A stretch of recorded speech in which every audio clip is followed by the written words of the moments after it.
So, ito na nga. Eto na mga minamahal. Paano kasi? Ginalit ninyo ang Malacanang eh. Ginalit ninyo. O eto, nag-warsyak na ngayon ang Malacanang. Suportado po ng Malacanang ang gagawin ng Philippine National Police. Kaya tiklop ka dito, digong.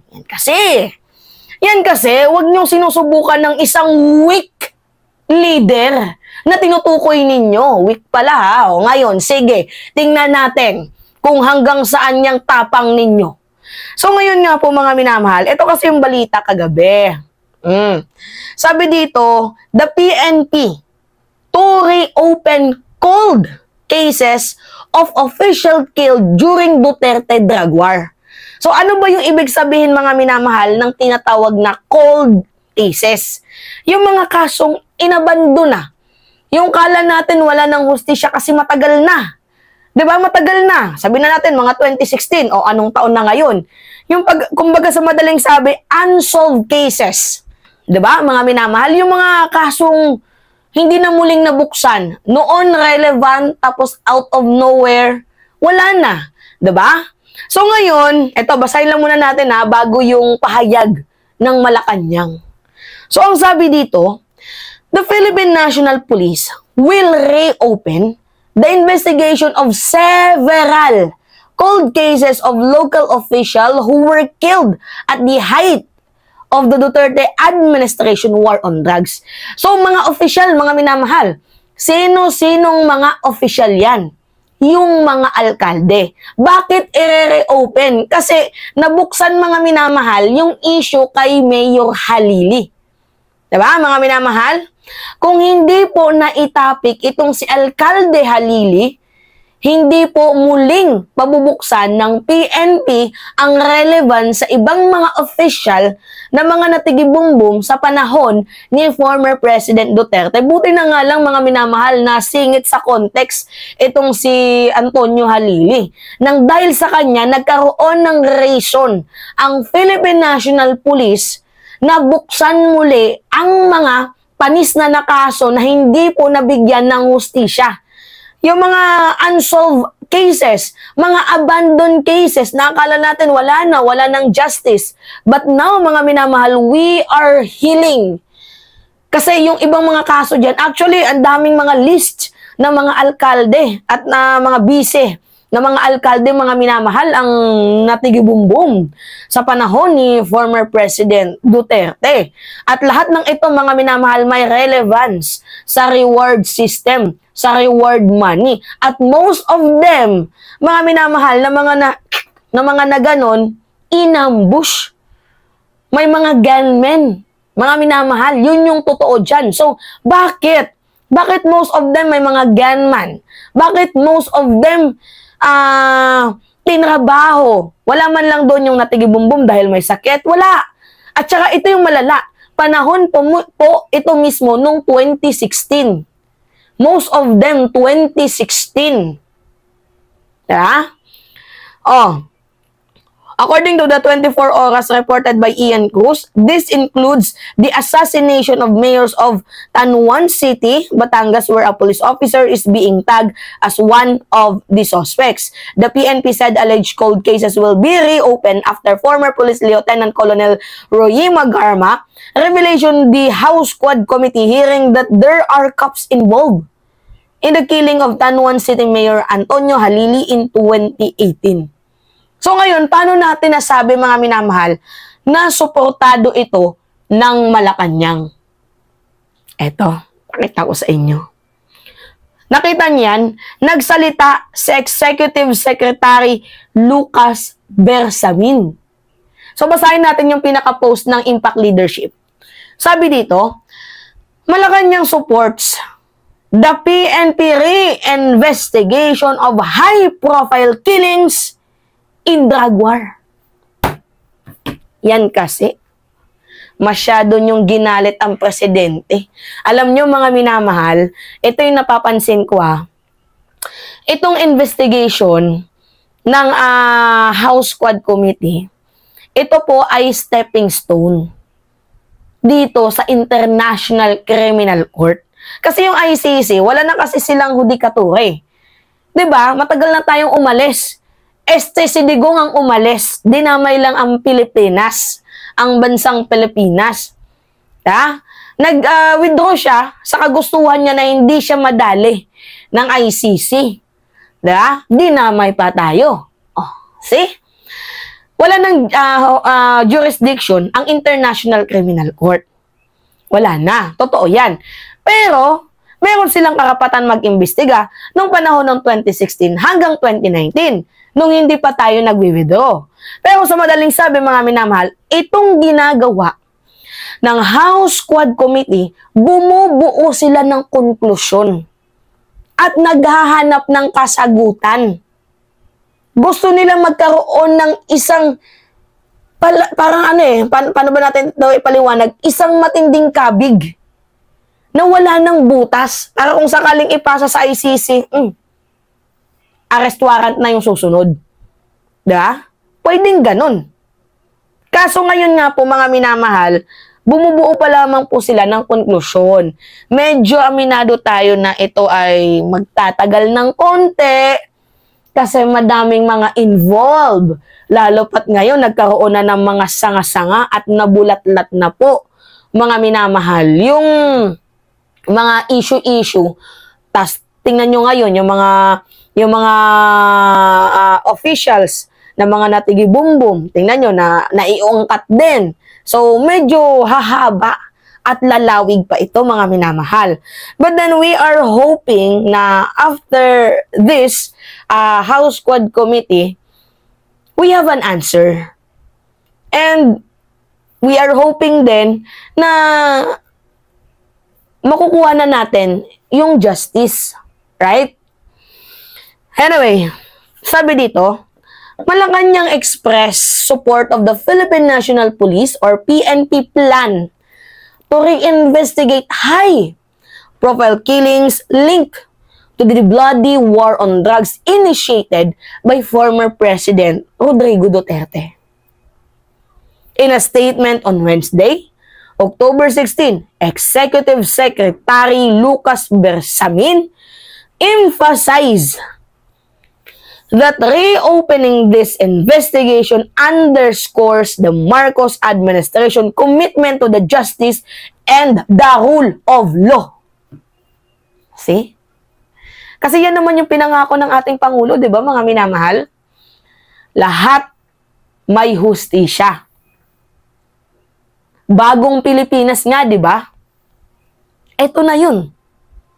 Bagong Pilipinas. Medyo nagkamali lang ng moves itong sila Digong. Kasi sabi nga ng mga kakamping, mga minamahal, God works in a mysterious ways. Kasi ang akala nila, yung approach ni PBBM will be the approach same dito din sa approach ng mga Duterte. But no, worse not. Hindi ganun yung nangyari, mga minamahal. Kumbaga, nagulat din yung mga kakamping. Pati mga kakamping ngayon, supporters na din ni PBBM. Kasi they are seeking for the justice. How many Filipinos died? How many Filipinos families ang naabandona nang dahil dito sa war on drugs na to? Yung padre di pamilya na dali, kahit hindi naman adik, pumapaka ka lang sa kanto na pagkamalan kang adik, may buntis na pagkamalan na nagbibenta ng shabu. Diba? Nang dahil yan sa reward money. Tinuruan nilang maging kriminal ang mga pulis na dati inosente. Nakita nyo yung graph na nilabas ni Garma?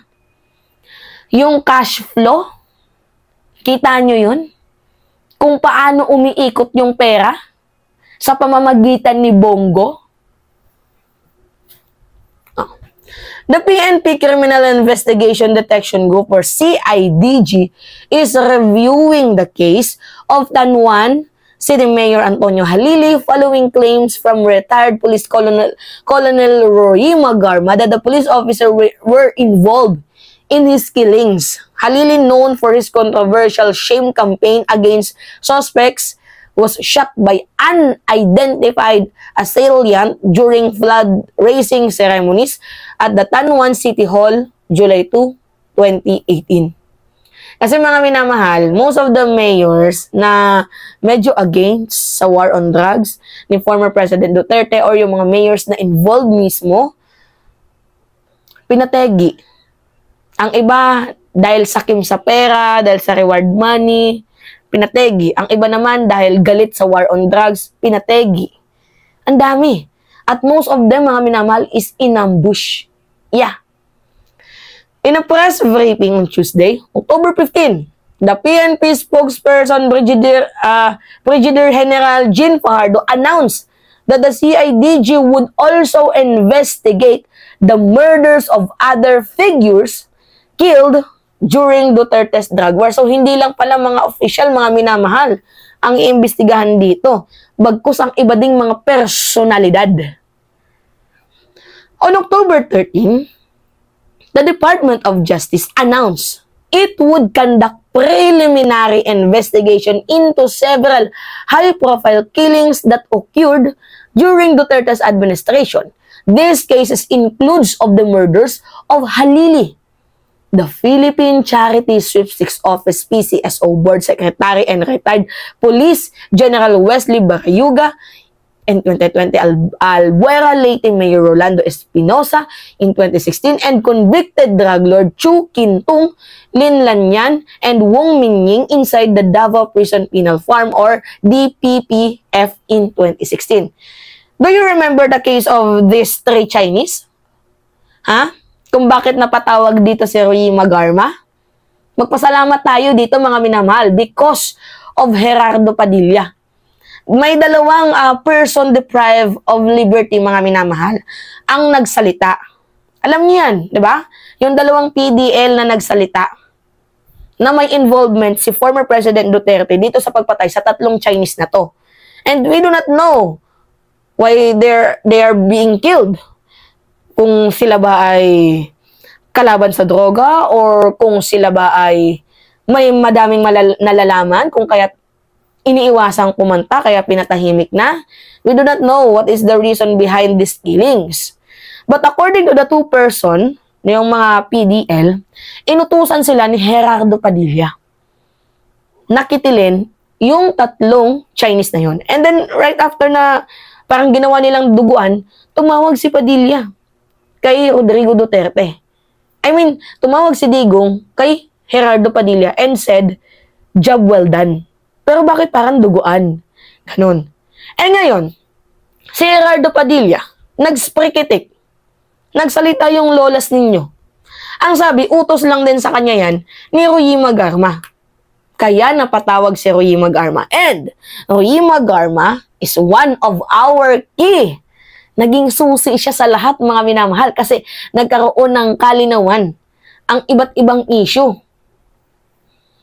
Lalo pat nadagdagan din yung statement ni Kerwin Espinosa na yung kanyang ama mismo ay pinategi. At sinabi, sabi ni Bato sa kanya, doon mismo habang sinusundo siya sa airport, kanta mo si Dilima.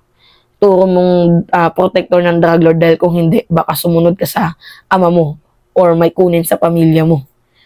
Kahit sino namang tao gagawin yun, diba mga minamahal? Yung pinag-uutos, kasi sila yung nasa katungkulan noon. Sila yung nasa administrasyon. Sila yung may hawak ng makinarya. Kapag sumalungat ka, anong kalalagyan mo? Ganon. Kaya nga, most of them, pag pinag-uusapan yung war on drugs, pumapalakpak. Kasi sabi ni Bato, kapag hindi pumalakpak, tukhang. Diba? Oh, continue tayo. During the House Quad Committee hearing, Garma revealed that Duterte had ordered a nationwide operation resembling the so-called Davao model, which incentivized police officer and cash reward for each drug suspect killed, ranging from 20,000 to 1 million. Depende sa tao, depende sa ulo, depende sa personalidad na titirahin ninyo. Garma also noted that the task force led by retired Colonel Edelberto Leonardo at the CIDG-11 played significant role in executing this reward-based approach on the drug war. Ito yung time-to-time statement ni Lucas Bersamin. Sabi niya, the reopening of the investigation of the high killings related to the war on drugs should indicate that the Marcos administration places the highest importance of the fair dispensation of justice and on the universal observance of the rule of law in the country. So, merong important significance na gustong i-highlight ang administrasyon na to. Yung rule of law and due process and justice. So, paano natin makakamit ang justice kung hindi natin ito gagawa ng paraan at ng aksyon? Right? Yan kasi, galitin niyo pa yung Malacanang, kakasabi ninyo ng adik ngayon. Kayo tong nabubuking, nabubuklo. Tapos tangina mo ba to? Mag-ano ka, motopropyo na investigation? Masyado ka namang halata? Masyado mo namang lilinilis ang sarili mong kalat? Kahit anong pagwawalis mo, madumi ka na. Hindi na mababago sa aming imahe yun. Baboy ka na, madumi ka na, kupal ka.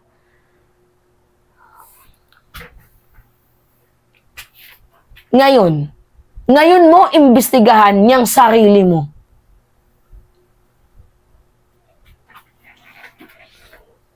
Diba? So anyway, mga minamahal, it's me again, si Mima Alicia nyo, at nagbabalik ulit para sa ating panibagong video.